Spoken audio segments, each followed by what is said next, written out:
good afternoon, good morning, good evening. I know we've got some folks from around the world today. My name is David Hiltz, and on behalf of the Citizen CPR Foundation and our board of directors, welcome.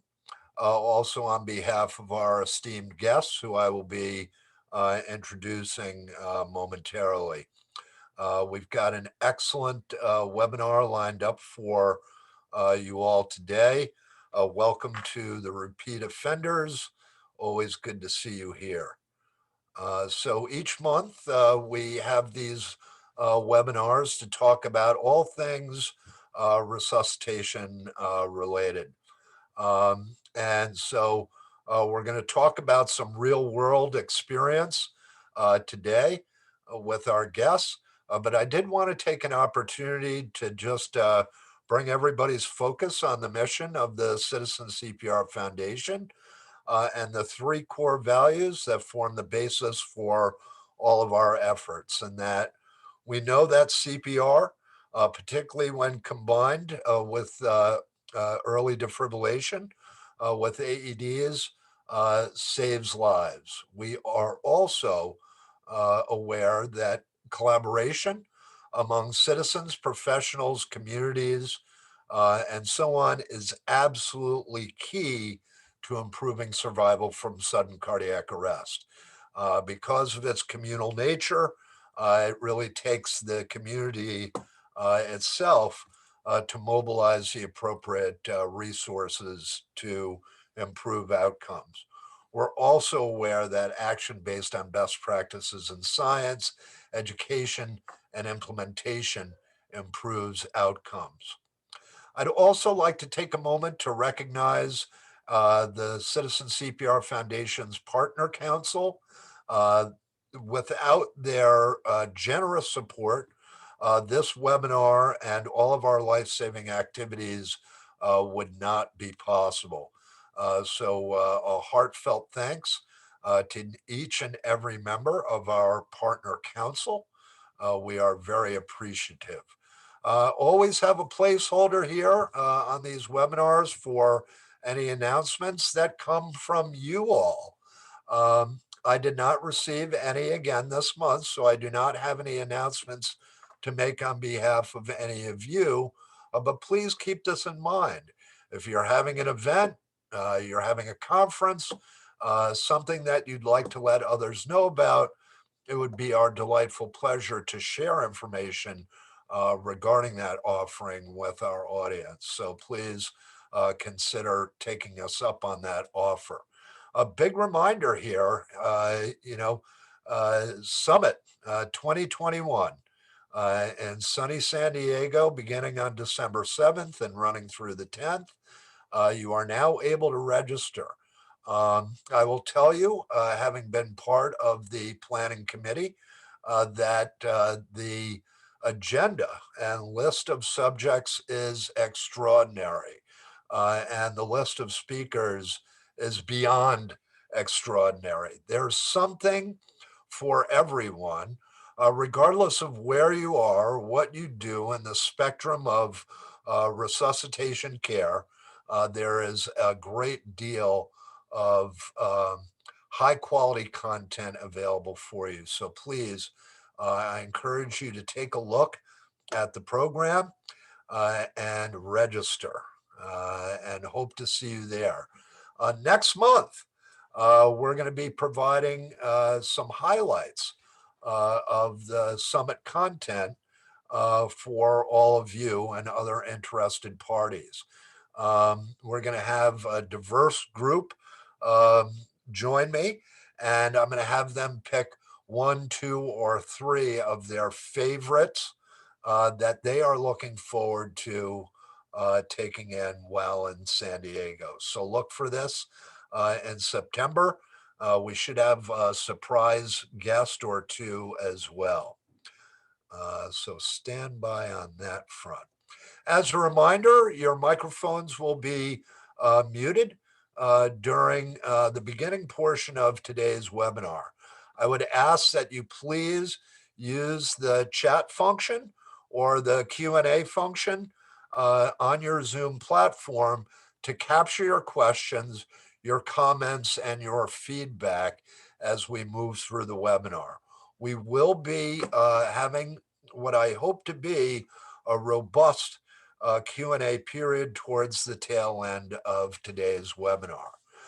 So to get on with kind of introducing our subject and our esteemed guest today, I would point out for those of you who have come to these webinars in the past, you know that I've been known to say that hope and wishing is they're not adequate strategies for saving lives. So having a plan is essential, and moving forward with a plan is certain to improve outcomes over time. And I snatched this great graphic from Ambulance Victoria on their illustration of a HEARTSafe community. And so we're going to talk about how two communities have used the HEARTSafe community plan to help guide them through the process of improving their own local chain of survival. And I picked these two communities for a particular reason. I would have to be transparent and say that, I've known Bill Rosen from Neptune Township, New Jersey for well over a decade. And I've known JB and Maria from Buchanan for probably near a decade as well. But I think they have two similar but distinctively different stories to tell that I think will be very beneficial for all of us. And so they're going to talk about, their own real world kind of experiences and looking to overcome barriers to the implementation of life-saving strategies. We've had great guidelines, great best practices, and so forth for many, many years, but yet our ability to progress towards goal has been, fraught with countless barriers. So rather than somebody from, on high talking about all of their fabulous successes, today we're going to talk about, again, those real world experiences. And, I would say that hopefully between the Buchanan group and Neptune, that we're going to address like your town, right? Any town, USA, because sudden cardiac arrest is a significant community issue, regardless of whether we're in a rural, a suburban, or an urban setting. And, just to help you kind of make the number a little more palpable, a rough estimate is that for every 1,000 residents that you have, you can count on one of them having a sudden cardiac arrest on an annual basis. So, Buchanan is relatively small, somewhere around 6,000. We're talking about 6 lives being lost potentially each year. And Neptune's example, I think we're somewhere around 28,000. So one person every 2 weeks. These are real numbers. They're palpable. And I would also remark that the number that really counts is the number of one, right? One heart too young to die is one too many. So with that in mind, I love the attitude of all of our guests, and that, together we can make it possible, and that there is no such thing as mission impossible. So with that, I'm going to stop my screen share, and I'm going to go to Bill Rosen first. And I'm going to ask Bill to please tell us a little bit about yourself and Neptune, New Jersey, and then we'll get into some real nitty gritty. You're on, Bill. Remember to unmute yourself. Yeah, I'm unmuted. Sound good? Yes, you sound great. All 5 by right. 5. So, a little bit about me. I recently started in EMS about 37 years ago, and started out as a volunteer, started out as an EMT, worked my way up to paramedic. I was a deputy chief for a county system in Western New Jersey for 20 years before coming to Neptune in 2016. Neptune is a municipal based paid and volunteer EMS system. So we're sort of a combination system. We run 2 ambulances full time during the day, at least 1, sometimes 2 overnight. Summers, we have the Atlantic Ocean here in part of our town, so our summers population grows pretty large. So we sometimes will put extra trucks on. What else do you want to know? That's me. That's pretty good. Thank you, Bill. And then the first big question here is like, you know, why in the wide world of sports did you select the HeartSafe model as kind of your guidebook and, working on this very important mission? Oh, it's kind of an easy answer, and I'm sure I speak for anyone who's been in EMS more than a couple of years. In my Mostly in my Neptune days, where it's a smaller community than the county I was working in, I've got some CPR saves, and they're pretty cool. And I've got a few municipal township meetings where we met the survivor, came to thank us. We have the hospital is in our town as well. We were invited up to hospital rooms to meet, those who we saved from time and time again. And I don't care how many saves you have, you want more. And as far as this goes, one of the ways to have more survivors, and especially those with good neurological outcomes, is citizen CPR, accessible AEDs, and accessible for a lot of people, for the public and the first responders. Our ambulances, our basic life support ambulances, are not always the first responder. We have lifeguards on the beach, and we have citizens that are on the playing fields, and we have all of our police cars and fire trucks all have AEDs, and all of our special services. And I know that because I buy them all. I buy them and I train them. When I say I, it's never I, it's my team. We provide the CPR training in-house. We buy our AEDs all from one place. And for the most part, I manage through my office all of those AEDs. And I want more. I want more saves. I want to meet more people. It's much better to meet their survivors than it is to just go home and say, I hope I helped. It's The grieving what we family, do. Yeah. right?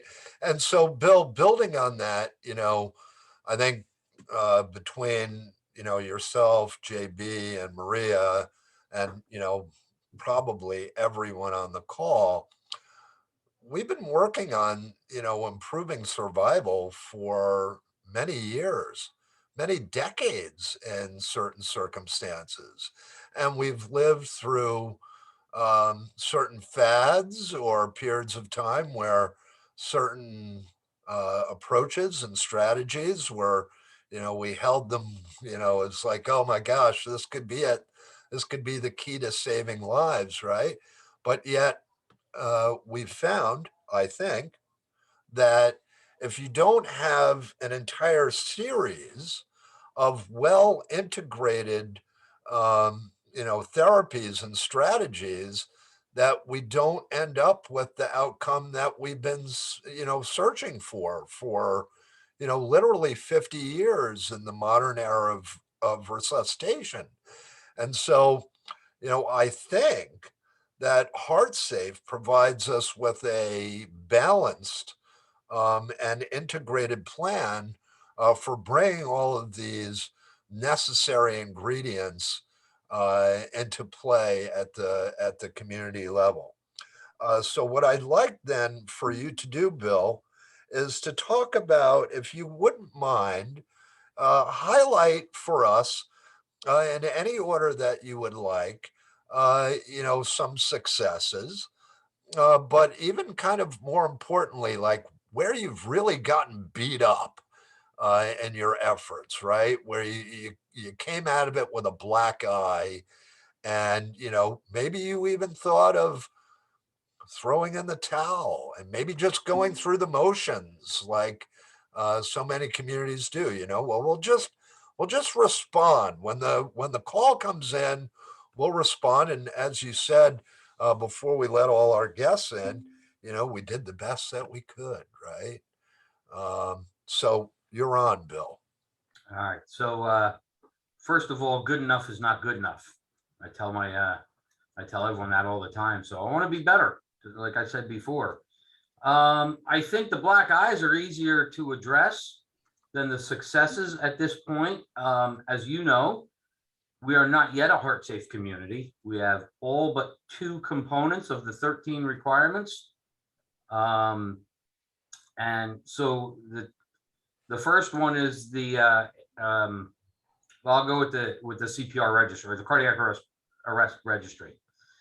So we looked at the CARES registry, which is suggested, and it's great, and I know about it and talked about it a bunch of people, but it's not free. And in a municipality where we're watching taxes and everything else, it's like, well, tell me why you want to spend this money, because their registry itself doesn't save the lives. It's the AEDs and the CPR. Well, it's all part of it. It's all part of our chain of survival for a heart safe community. We're a small population, so CARES pricing goes by population. And I was told by my bosses that, all right, if we can become a heart safe community, we'll buy the CARES package for you. And I'm like, well, we can't become a heart safe community unless we have a registry, whether it's CARES or anything else.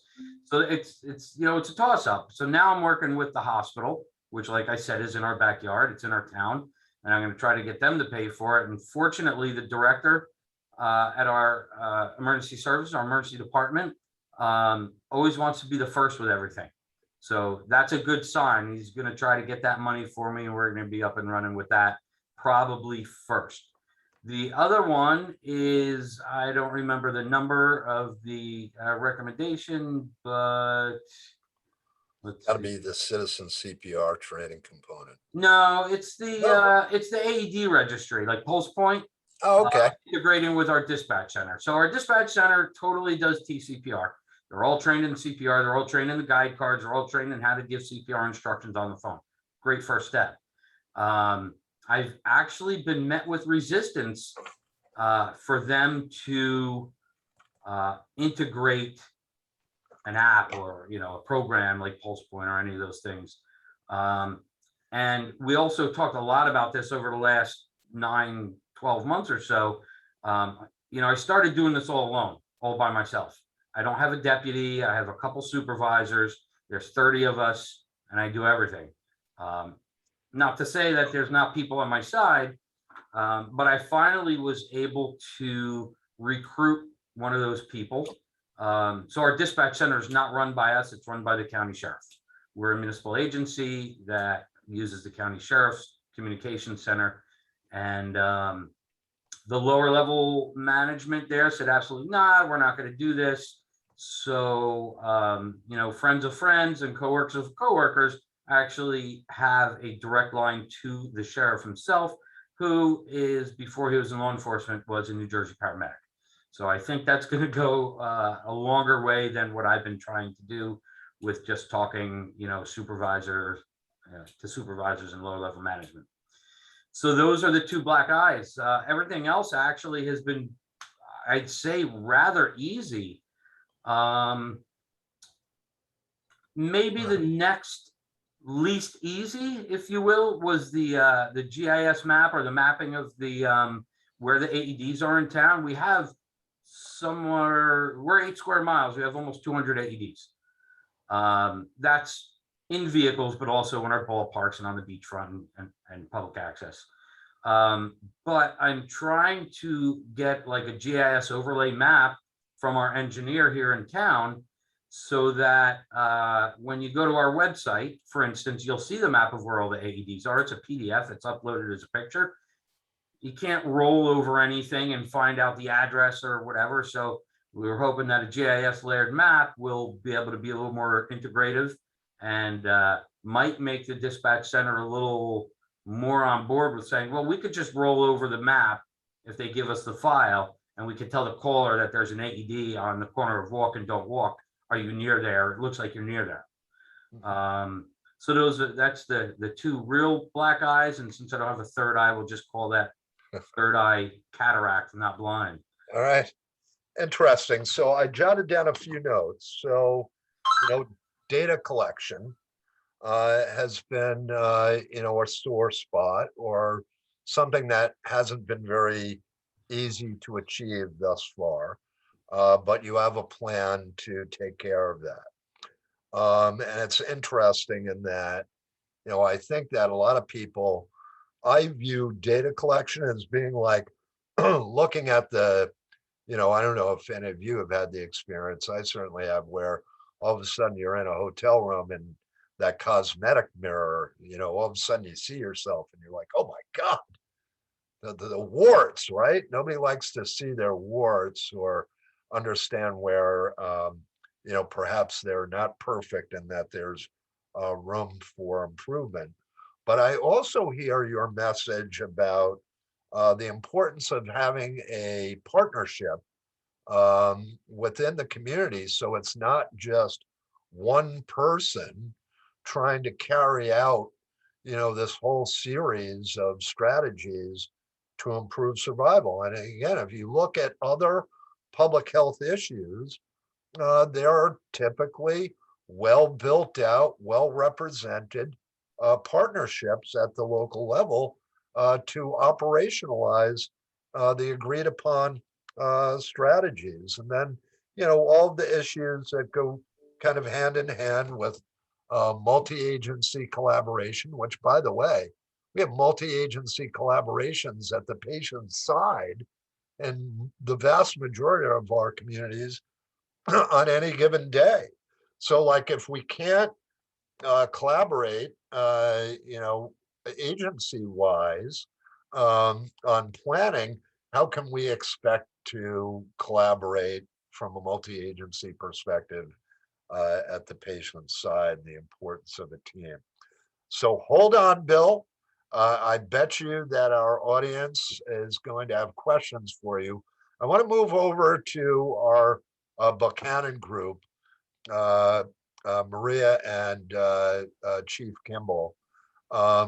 So good afternoon, JB, Maria, if you wouldn't mind, quickly introduce yourselves and tell us a little bit about your community.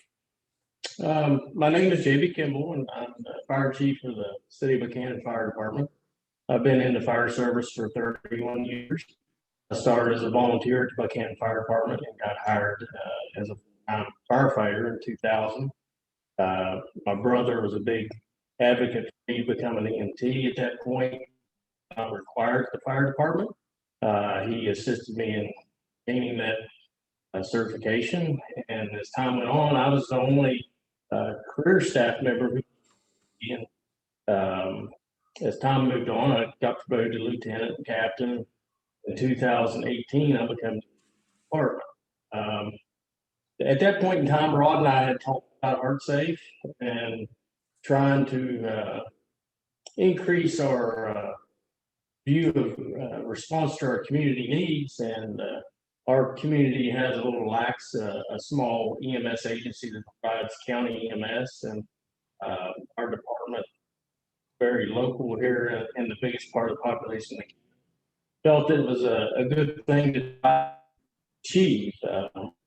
So at that point, 2019, we started looking at it, created a committee which involved a doctor, the 911 director, a representative from our college that has 1,700 students in it, our local best director, county commissioner, and a city representative, to start looking at providing 24-hour public access AEDs in our community.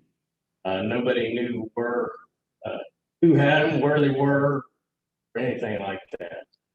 We started that collaboration around 2019, and of course, COVID had hit at the point and brought Maria onto the committee. Maria's firefighter, paramedic, volunteer organization, and a registered nurse, and very big in trying to serve. To give you a little bit about the city of Buchanan, we have 5,700 permanent residents.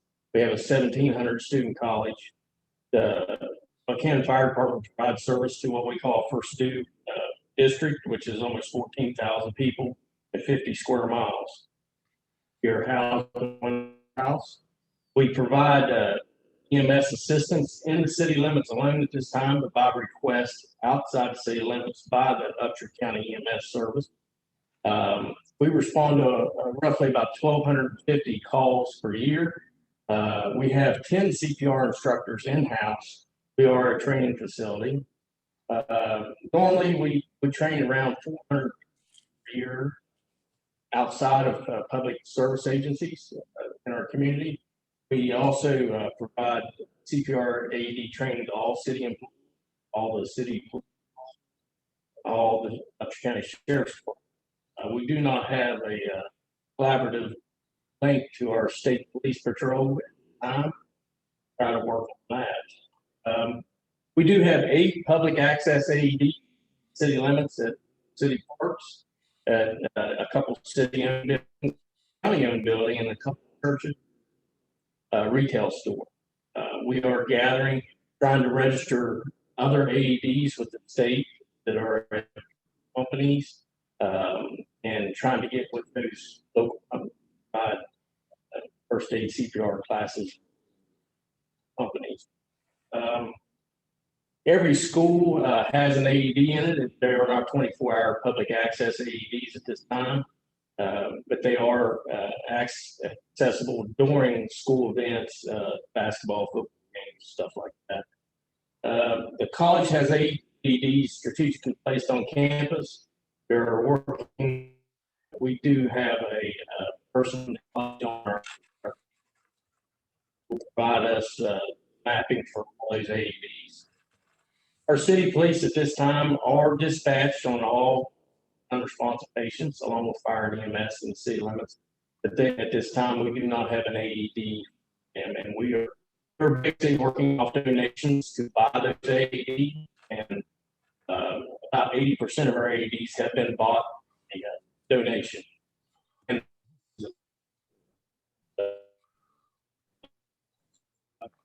really don't have any data before 2020. We, as the Buchanan Fire Department, we are also trying to achieve CPSE as a. We have purchased Mercy Reporting, which is a great database for all our responses. As we collect that data, we provide that accreditation process. Hey, JB and Maria, I'm going to ask, because what you're saying is so critically important. Your internet connection may be a little bit unstable, so I'm going to ask if you were to turn off your camera. Sometimes this improves your audio connection, because I think that you've got a very important message to convey, and we want to hear it. So give that a shot and see how that works. So carry on, JB, and I want to hear about, your experience in assessment and implementation, because yours again is a very interesting story, and how this evolved into your department actually responding to medical calls and incremental improvements in your local chain of survival. So give it a shot, and let's see if the audio is running better. Can you hear me okay now, Dave? Is better? I think it is. Okay. Sorry about that. We're in our training facility here. I would have thought our internet sometimes, the sun only shines after 3 o'clock in West Virginia, as y'all know. But I'll speak a little bit on that, and then I'll let Maria introduce herself, and you can talk more about the committee and stuff. Until 2018, the Buchanan Fire Department did not respond on medical calls unless we were requested by the local EMS agency. So, when I became chief, the big push for myself as the person who took an oath as life and property, and life being number one, how could I sit in a firehouse not knowing that somebody's on the sidewalk outside the fire station in cardiac arrest? It just behooved me to feel that people were in harm's way inside of this fire station, and we didn't even know it. So now every member of the career department is required to be an EMT. We are all CPR AED instructors, and we've made leaps and bounds, set goals, and have really pushed ourselves out there to provide the best service to our community as possible. We'll have some stories if anybody's interested. Over the last year, we've had some good stories. When you say 1 per 1,000, I think we're doing fairly well in our small community. Yeah, you are. And hold on to those anecdotal stories for right now, JB. But again, I'm hearing kind of the same kind of message, that you have to have a plan, that you need to have a team, that measuring your current state and, moving forward is important, and verifying and validating your strategies. You're looking at things like law enforcement defibrillation and kind of putting all of these things together. I'd like to hear from Maria, and then we'll look to kind of open things up to the audience, because I'm going to bet that they have some really significant questions to point at the four of us. So, Maria, why don't you tell us how you fit into this whole picture? My name is Maria Potter. I've been involved with emergency services since 2008. I was an EMT and worked at our local Upshur County EMS. Shortly thereafter, I went to school again, got my RN license, jumped over, got my paramedic license. 2017, became a down here at the fire department. And I think JB said around 2019, kind of pulled me into this HEARTSafe initiative. And I agree with Bill, at first you feel like you can kind of lead it by yourself, and then as you're doing, and you need a committee. So like JB said, we have a committee and involves fire, I'm the fire representative, director of emergency management here locally. We have an ER director to represent us. We have our dispatch people. So we have someone from every, facet of the system, every chain, and that's been good. We do have several black eyes, as you say, and this is our biggest speed bump. Is we don't really, because we are just strictly a fire agency and not fire and EMS collaboratively, we don't get a lot of collaboration from our local EMS agency in the collaborative training. That's not to give them a punch in the gut or anything, but I have a hard time getting my information as far as what rhythm the patient was in, a lot of follow-up care, and how's the patient doing. So that has been a really big hurdle for us. So Yeah, so I'm gonna stop right there and ask if we could drill down, because I really believe that this is kind of uber critical, right? If we look at the need for collaboration, and that, I think we all agree that, out of hospital cardiac arrest is a communal issue that we all own bits and pieces of, that would really necessitate a well-designed, broad-based community representation from a team perspective in order to agree upon strategies and achieve goals, right? Mhm. Measurable goals. And the notion that there are certain representatives within the community or organizations or agencies that are seeing this as a competition internally, agency against agency, versus a group competition against the true enemy, premature death from sudden cardiac arrest, you know, good gosh, right? So I'm going to ask if you, and again, we don't want to disparage anyone. We don't want to say that the people in these other agencies are not good people, but tell us a little bit more about that and how you see your group overcoming this barrier. I think it's very significant. So please, if you could expand, Maria, that would be delightful. I think of it, it's not necessarily the agency not wanting to come. I think it's, the overworked, understaffed a lot in the EMS world. Can they train on the clock? Can they come down?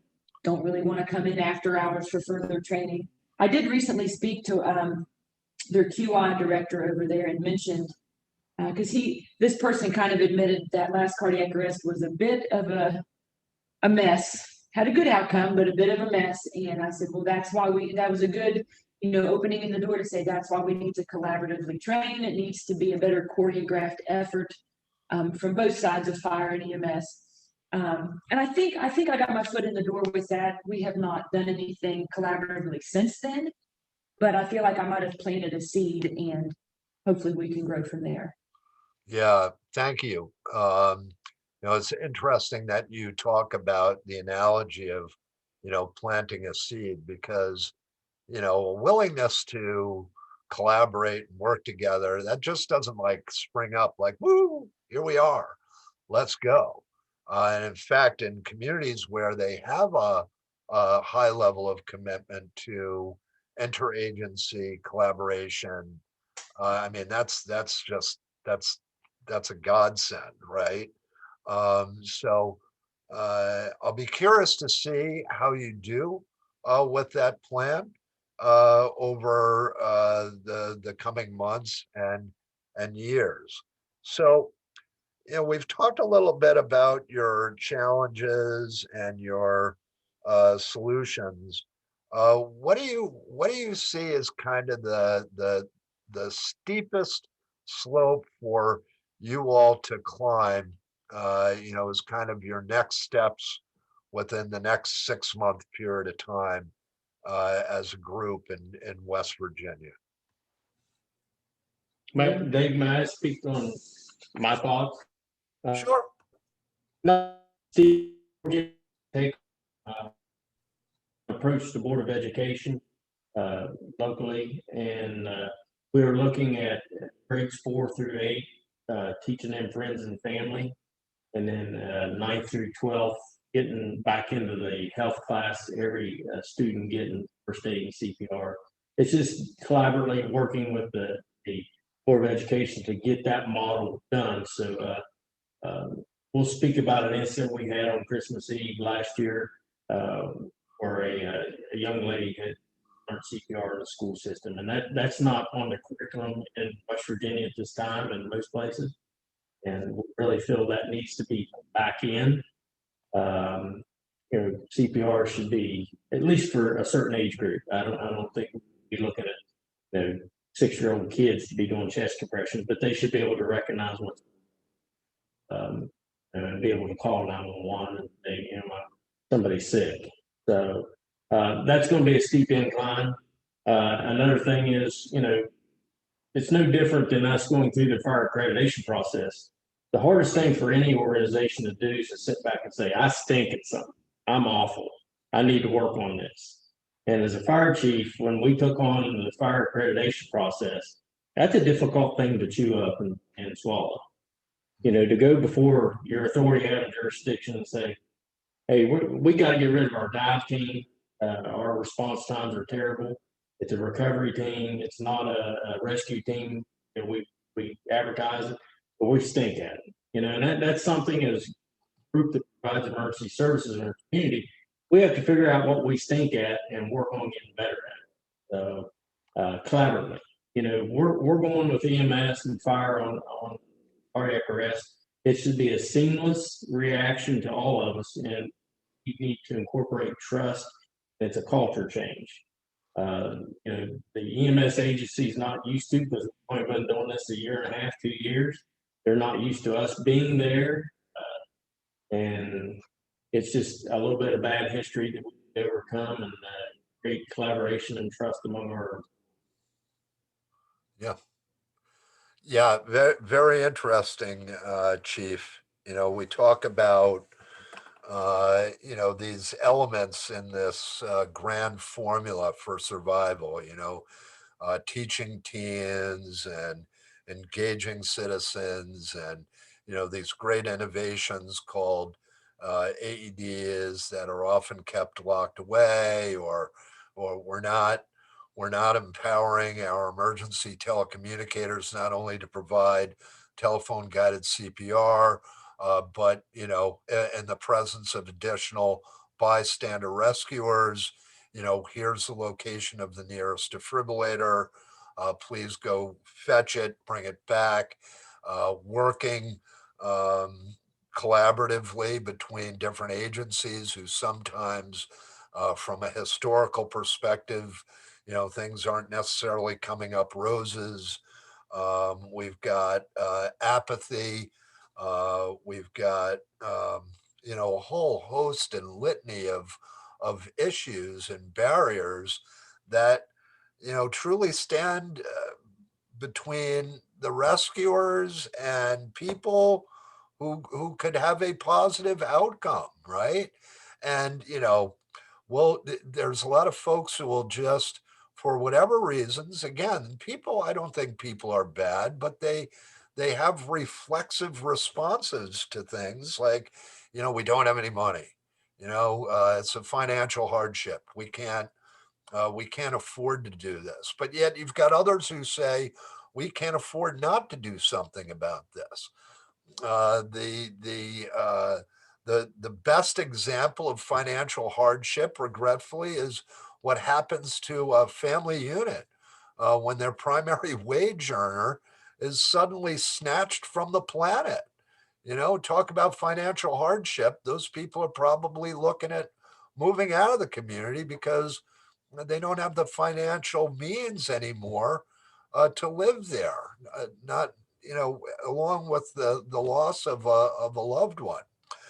So I'm up at like 4:45 here, and I really think that we should hear from our audience with some pointed and hopefully even some difficult questions.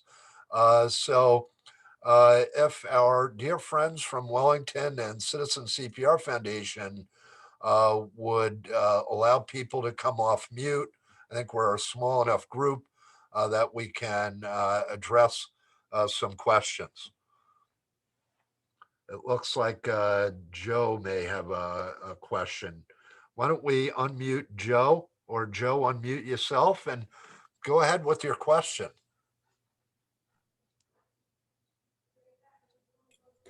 All right. Can you hear me okay? Outstanding, Joe. Hey, no, it's good to see you guys again. I like popping in here and there just to kind of keep tabs on what's going on out there in the big world. My question is what I kind of chatted in there was just in terms of trying to improve our bystander CPR is trying to actually get the citizens involved in the group as well. And so I was curious if any of you have had any luck or currently have citizens that are part of your planning processes for your own departments. I really feel for our department, it's the missing link. We're really responder heavy, but we don't have good representation from the community that we respond to. And there's reasons that people have given me for, not being very successful in that area. Sometimes it's just simple as HIPAA, like, well, we got to keep things, can't be talking about the various cardiac arrests that occur in our community and such. But nevertheless, I was curious, have any of your departments have anyone from the community that's also part of your planning of process for doing a CPR or bystander CPR? So just to reiterate, to make sure we're correct here, Joe, You're talking about having citizen representation on kind of the planning committee, the local planning committee, implementation committee, HEARTSafe committee, whatever Yes, vernacular. Okay. So exactly. Bill, JB, do you have citizens on your committee? We have two. We have a commissioner, a county commissioner, and we have the one gentleman from the college is mainly just a community member, but he just happens to work at the college. So he's kind of like our inside scoop guy for the college. But we do have a couple community members, and they do bring up valid points that sometimes, like you said, Joe, when you're a responder heavy committee, you just tend to overlook. Interesting. Bill. Yeah, I mean, the real answer is no. I do not have a survivor on the committee of me. Mhm. Although I do have one survivor. Interesting story. We saved his life literally during Hurricane Sandy, which, if anyone doesn't know, is the 100-year storm down here at the Jersey Shore.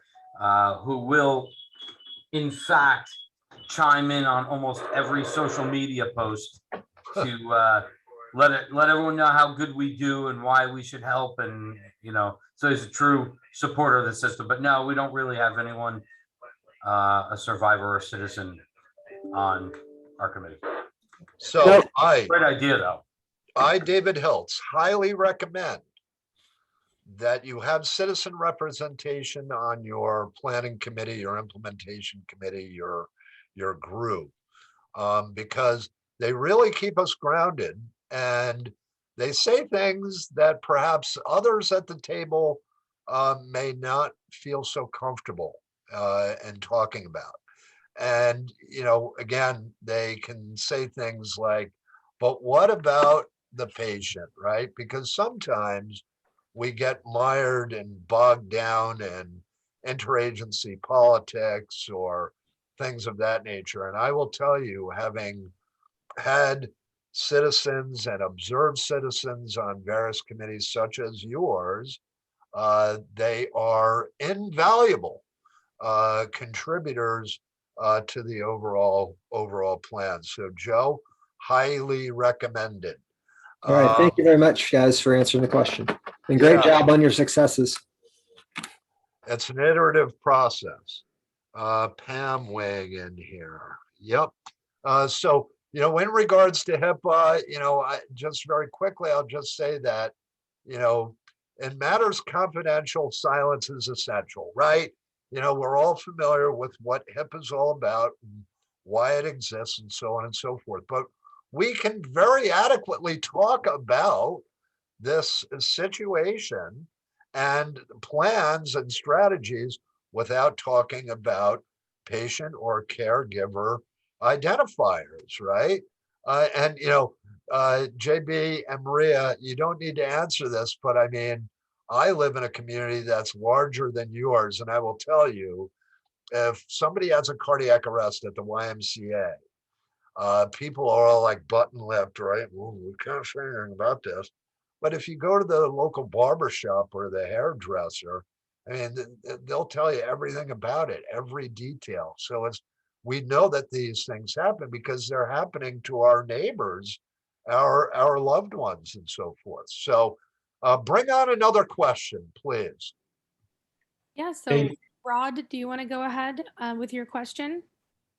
Yeah, so I probably have, a little bit of heartfelt emotion around some of this, but I hear the big obstacles that we're all facing, and I know there are many much smaller obstacles that we've put down in 4th, 5th, 6th place that I would call maybe some low-hanging fruit. Have you identified those? Because it takes a lot less effort and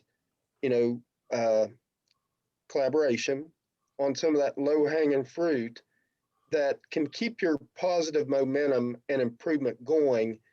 Have you guys thought about what those smaller, more low-hanging fruit situations are that can get your ROS rate up? Maybe not 20% higher, but 4% higher. and keep, incrementally increasing to where it gets attention to where you can make the bigger asks downstream. So have you all thought about, some of that lower hanging fruit? And if so, what may some of those things be? Great question. Um, some of the low-lying fruit that Maria and I discussed in the last, since our last couple of events is, team collaboration, trying to talk to the EMS agency that provides the main service in our community, working with us as a team, trying to get a group that when we get there, it's seamless, of course. And, the liaison thing as we go, our last event, we didn't realize needed another liaison or air medical provider in our community. And, we're kind of hitting that niche as we have to. We'd had an incident where a patient had got flown and we couldn't get patient information access because it didn't go to our local facility. It went straight, patient went straight to a helicopter, then to a facility 60 miles from here. So as those small ones hit, we're trying to take care of those. But the biggest one is, the easiest one, hopefully, to take care of is get our local agency to train with us. I think when you present it as we're all there for the same reason, we're there for a great outcome, nobody can argue with that. So, Yeah, I'd have to echo that. Rod, I think a low hanging fruit would be getting them, the agency, if they have time to come down and do a little training. So when we get on scene for familiar faces, that would be a good starting point. So we know who each other are more training level. And like I spoke earlier, the choreographedness, anticipating what's next, what the needs are. So it's a little bit more of a team effort. So I think that would be one of the quicker things to fix, and hopefully we have more success with that. Yeah, interesting. And Rod, you probably should have declared a conflict of interest. There's a common name here, right? J.B. Kimball, Rod Kimball, right? But in any event, sage advice, right? And good point. And what I would take away from that is like, look for winnables, right? Grab those, smash and grab kind of victories, but then celebrate the wins as well, right? And so, I know that your brother, Rod, and his department, along with Maria and the community at large, has had some pretty remarkable saves, over the span of the last 12 to 18 months. And what I would say is life saved is life saved, and those should be celebrated. And yes, I think we should look to grab low hanging fruit wherever possible as a means to kind of, help people keep their chin up and keep their momentum going, because clearly this is not easy, right? Saving lives, I mean, to talk in like, a Seattle talk, um, it's not complicated, but it's not easy, right? And so lining up all of these different factions and interventions and strategies and people and expecting them to function as a team takes a lot of work. Resuscitation, by its very nature, is a team sport, right? It's a team sport at the patient side, and it's a team sport from a system perspective. You have to have good representation from all of the different skills that are needed in order to kind of put this cake together, this plane together, this rocket ship together. I mean, there's endless analogies that we can make, um, but you have to bring in all of these different pieces of talent and resources in order to get it done. If it's always, hey, who owns this? Whoop, point. Just everyone points at everyone else. We're not going to get anywhere. there's also, there's a lot of zealots out there. You've got people who specialize in CPR or resuscitation education. You've got others who specialize in, the deployment of defibrillators. You've got others still who specialize in, high performance or pit crew or high quality CPR. You've got others who are, data experts. They know not only how to collect the data, to, input that data, but also how to analyze that and how to present that data on a regular basis to the community at large.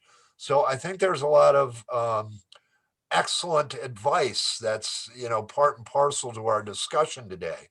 We've got time for another question. Can I interject? Can I interject one thing? Please. And I want to target this to Bill.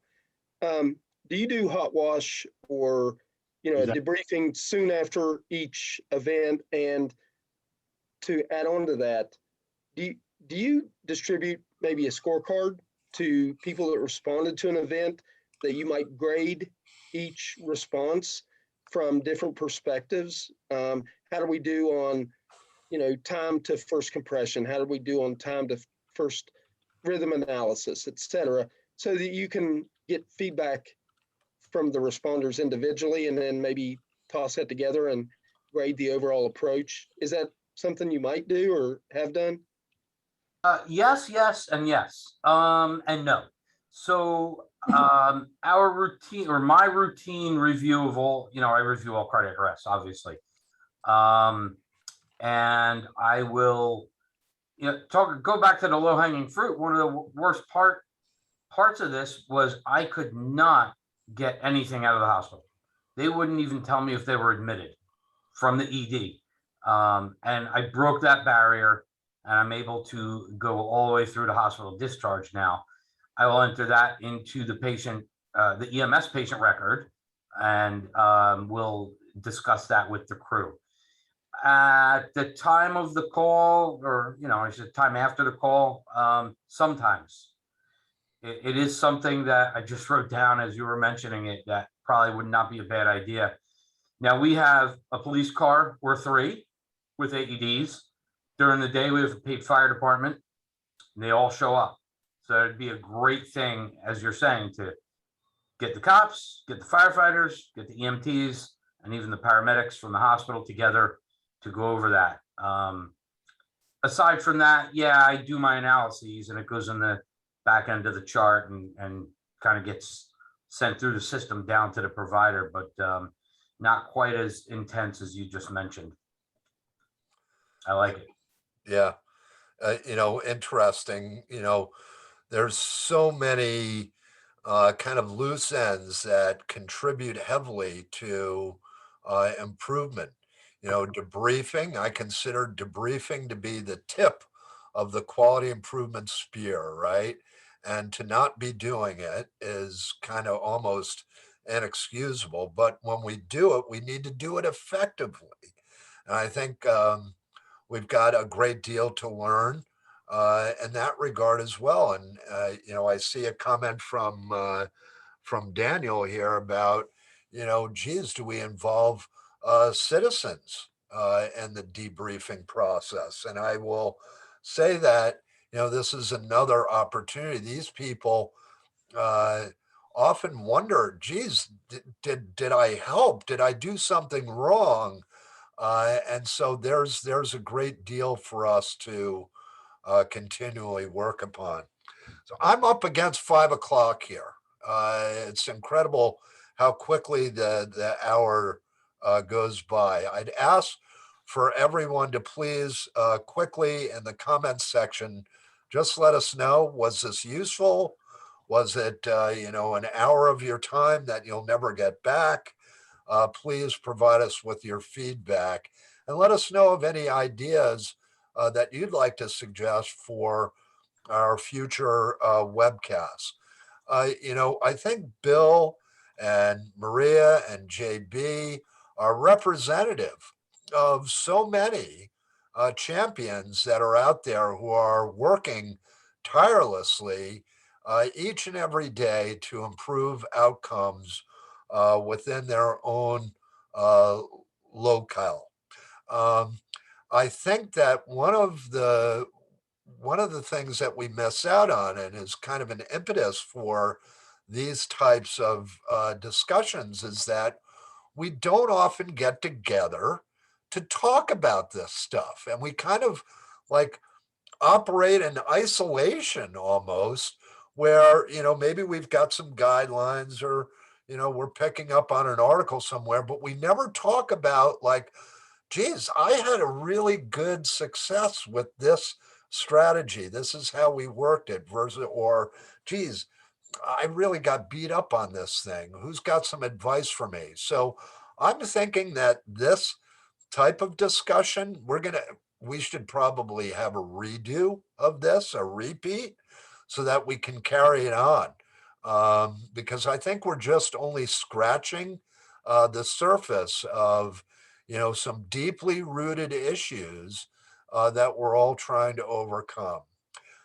So we're after the hour. I'm going to say thank you, thank you, thank you on behalf of the Citizen CPR Foundation, their board of directors, and myself, to our esteemed guests, and also a heartfelt thanks to all of the participants today for taking an hour to listen, to talk, to noodle the ideas. And I look forward to our next webinar next month, and look for a follow-up email from us, and from me in particular. Please reach out. I'd like to learn more about, what's winning for you, what isn't, and how we might be able to learn from one another. Ciao for now, and stay well, everyone. And again, thanks to all.